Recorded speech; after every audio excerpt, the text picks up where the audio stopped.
লোকসভার দ্বিতীয় দফা নির্বাচনে রাজ্যের পূর্ব ত্রিপুরা জনজাতি সংরক্ষিত আসনে বিজেপি মনোনীত প্রার্থী প্রীতি সিং দেববর্মার সমর্থনে রবিবার যুবরাজনগর বিধানসভার অন্তর্গত উপতাখালী বাজারে নির্বাচনী জনসমাবেশ অনুষ্ঠিত হয়। সভায় প্রধান বক্তা হিসেবে উপস্থিত ছিলেন মুখ্যমন্ত্রী ডক্টর মানিক সাহা, সাথে উপস্থিত ছিলেন মন্ত্রী টিঙ্কু রায়, বিজেপি রাজ্য সভাপতি রাজীব ভট্টাচার্য, বিজেপি উত্তর জেলার সভাপতি কাজল দাস প্রমুখ।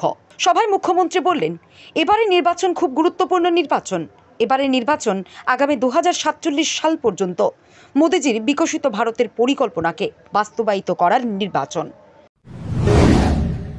আমরা আমাদের প্রধানমন্ত্রী যশস্বী প্রধানমন্ত্রী নরেন্দ্র মোদীজিকে বসানোর সেই নির্বাচন, এবং এই নির্বাচন শুধুমাত্র 5 বছরের জন্য না, 2047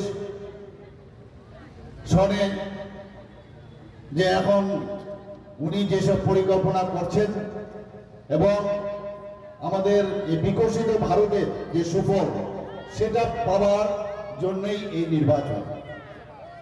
মোদিজি আজকে যেভাবে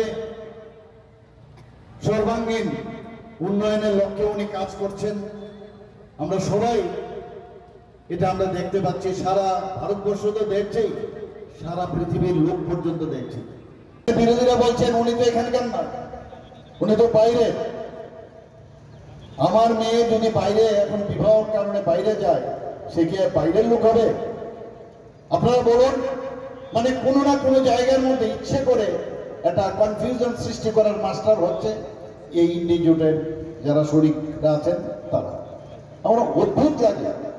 উনাকে আমরা মনোনয়ন দিয়েছি এবং উনি সারা ত্রিপুরাতে আমাদের যে ইস্টের যে সিটগুলো আছে, 30টার মতো আমাদের অ্যাসেম্বলি সিট আছে, সব জায়গায় উনি ঘুরছেন এবং মানুষের কাছে বলছেন ওনাকে ভোট দেওয়ার জন্য।